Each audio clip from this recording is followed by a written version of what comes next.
Okay, let's unpack this headline that dropped back in February 2025. President Trump floated the idea of selling F-35A stealth fighters to India. Right.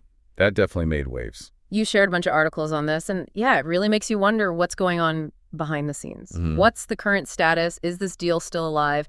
And maybe more importantly, what does it all tell us about what the Indian Air Force is actually prioritizing right now? Exactly. Think of this as our deep dive into, well, the complexities of India's Air Force modernization. Okay. Our mission, let's say, is to get a clearer sense of whether this F-35 talk is, serious, what the IAF's real needs are, Right. and what the bigger implications are for India's defense strategy overall. We're looking at recent news articles, mostly covering this F-35 possibility, but also the IAF's broader procurement plans. So this announcement by President Trump, it was during a meeting with Prime Minister Modi, wasn't it? It was. Talking about boosting military sales by billions of dollars, and the F-35A was specifically mentioned. That's not just small talk, is it? Well, it's significant talk, certainly. We're discussing a fifth-generation stealth fighter here. It's top-tier tech. So what makes the F-35A such a potential game changer for an Air Force? It's the leap in technology it represents. First, you've got this very low radar cross-section. Makes it incredibly hard for enemy radar to pick up. Stealth, basically. Exactly. Then there's the AI-driven sensor fusion. This is really interesting. Instead of the pilot juggling data from radar, infrared, other sensors on separate screens. Which must be overwhelming. Totally. Yeah. The AI fuses it all into one easy-to-grasp tactical picture. It drastically cuts down pilot workload, speeds up decision-making, especially under pressure. And it's multi-role. Does air-to-air and ground attack? Yep, handles both roles very proficiently. A true multi-role platform. So if India were to get these, they'd be joining a pretty exclusive club, yeah. Yeah. The articles mention NATO allies, Israel, Japan, Australia. That's precisely the point. A very select group, operating arguably the world's most advanced fighter jet currently flying. Yeah. And having that kind of stealth and sensor fusion, it's not just about dogfights. It's about projecting power deep into contested airspace, deterring adversaries. So it changes the strategic calculus in the region, especially thinking about China's own stealth programs. Undoubtedly. It would enhance their strategic posture significantly. Not having it could be seen as a potential capability gap. But the initial reaction from India seemed a bit, well, cautious. I remember their foreign secretary clarified pretty quickly that no formal procurement had actually started. That's a key distinction, yes. Despite the high-level talk, the Indian side stressed that their standard process, the request for proposal, the RFP, technical evaluations, all that. The usual bureaucratic steps. Exactly. None of that had begun for the F-35. There was no formal government-to-government agreement, no timeline. It felt more like maybe an initial feeler, a diplomatic overture perhaps. Exploring possibilities rather than a concrete offer yet. Right. Not something firm on the table at that point. And we can't ignore the cost. The numbers are huge. Something like $82.5 million per plane. Roughly, yes. And that's just the sticker price. Then you've got the running cost, around $36,000 per flight hour, reportedly. That adds up incredibly fast. It's a massive financial commitment, absolutely. Plus, you mentioned something else important. The end user restrictions, the U.S. rules. You've hit the nail on the head. These stringent U.S. end user agreements are a significant factor. These can limit how a country can modify or even deploy the aircraft independently. Which might not sit well with India's focus on strategic autonomy. That's often a point of contention, yes. Okay, so while this F-35 idea was swirling around, it seems the Indian Air Force was actually focusing its energy somewhere else. More Rafale. From France. That's what the reporting strongly suggests, yes. Yeah. A renewed push for the Dassault Rafale. Why, they already have some, right? They do. They operate 36 Rafales. That deal was finalized back in 2016, cost around $8 billion. And they like them. By all accounts, yes. Very satisfied with their performance. The IAF has highlighted their effectiveness, especially, along the line of actual control with China in recent years. So it's a known quantity, proven, reliable, they know how to operate it. Exactly. A trusted platform already integrated into their system. And now they're looking at getting 114 more. That's part of this big MRFA program, right? Multi-role fighter aircraft. That's the one. It's a huge potential procurement. 114 is a very significant number. And it's not just for the Air Force. I read something about naval versions too. Correct. Negotiations seem to cover both Air Force and potential naval variants, which suggests a pretty broad commitment to the Rafale platform across the services. Okay, so let's really drill down on this. Why the clear preference, or at least the strong lean, towards more Rafales instead of the arguably more advanced F-35A? What's driving that? Well, there's several key reasons, and they kind of interconnect. Firstly, as you said, proven reliability in Indian conditions. And critically, its life cycle costs are estimated to be lower compared to the F-35. That's a big one. The running costs we talked about earlier. Precisely. Secondly, India has already invested a lot in making the Rafale work for them.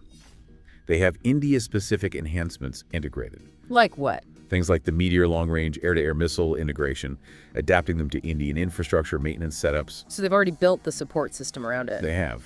Introducing the F-35 would mean building a whole new, very demanding support ecosystem. Right. And you touched on infrastructure. The articles mention potential clashes with India's existing Russian gear, like their IL-78 refuelers. Is that a big hurdle? It's a very significant hurdle.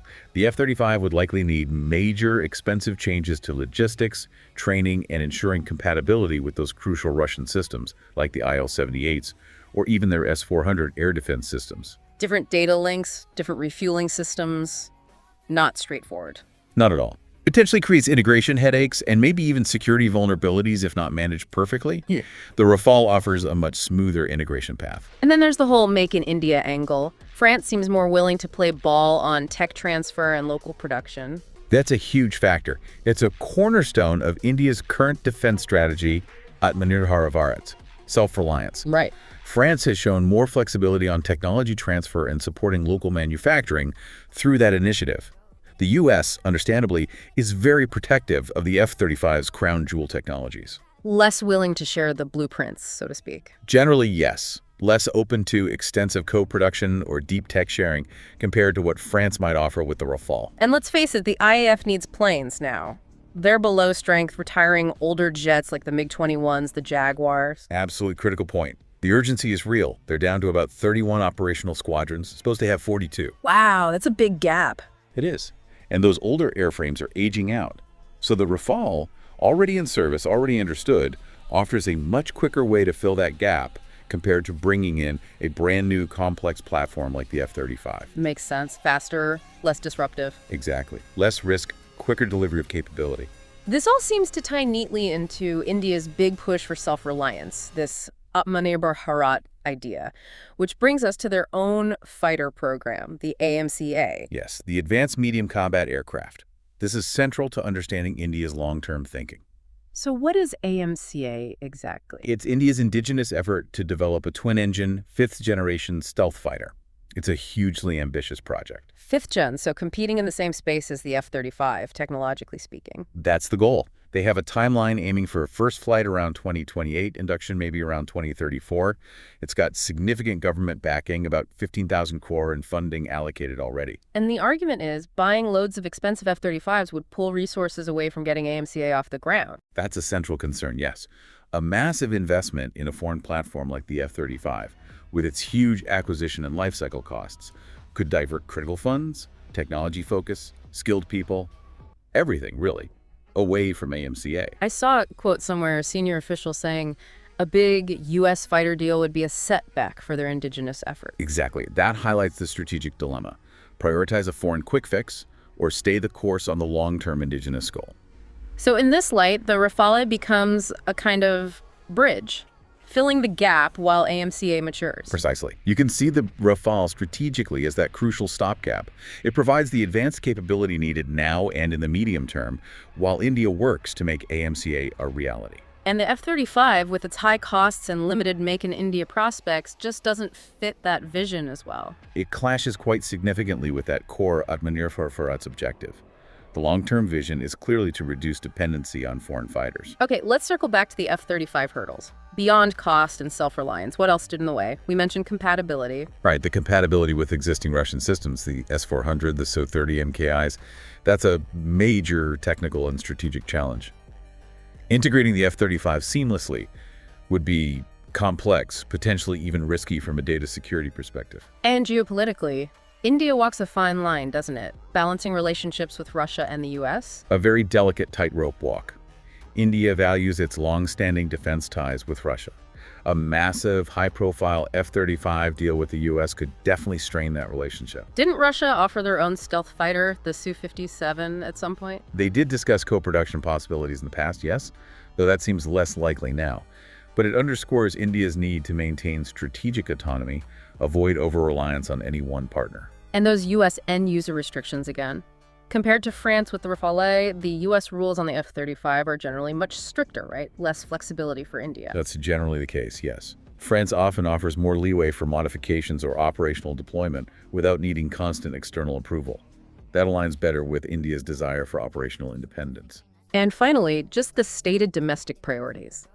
The defense minister at Aero India 2025 was pretty clear about wanting to build their own fifth-gen jet. Absolutely. That public emphasis on manufacturing indigenous fifth-generation fighters sends a very strong signal about where their long-term focus lies.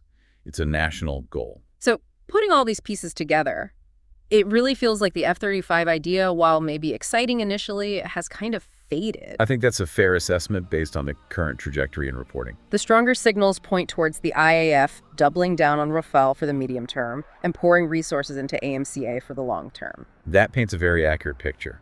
The IAF's actions, their stated needs, the government's push for self-reliance, it all points toward Rafale possibly being the last major foreign fighter bought in large numbers. And that MRFA deal for 114 planes seems increasingly likely to be Rafale, maybe with a bigger Make in India component this time. That seems the most probable outcome. A deal potentially by 2027, fulfilling that 114 aircraft need, with a significant portion likely built domestically in India. So, Rafale handles the medium-term gap. Provides that technological bridge. While AMCA becomes the future anchor of the fleet, designed, developed, built in India, reducing foreign dependency. Precisely. And the F-35A, despite its capabilities, just doesn't seem to fit that strategic roadmap right now. The cost, the integration issues, the clash with self-reliance goals. It's a tough sell internally, you mean? A very tough sell. Yeah. So even if a formal U.S. government offer does eventually materialize, the IAF's clear preferences and the momentum behind AMCA make an F-35 acquisition look highly improbable at this point. So the key takeaway for everyone listening is that potential F-35A deal for India looks like it's mostly faded into the background. Seems that way. More speculation than solid plan right now. The Indian Air Force is far more focused on getting more Rafales, which they know and like, and critically, pushing hard on their own homegrown AMCA stealth fighter program. It really underscores India's strong, growing commitment to achieving self-reliance at Manir Bharat in critical defense tech. So hopefully, you now have a much clearer picture of this complex situation and the strategic thinking driving India's air power choices. And maybe it leaves us with a fascinating question to ponder, given how fast military tech is evolving everywhere. Right. What other collaborations or maybe even unexpected indigenous breakthroughs could reshape India's air strategy beyond just Rafale and AMCA in the coming years? It's a constantly shifting landscape. Always something new on the horizon. Definitely something to keep watching.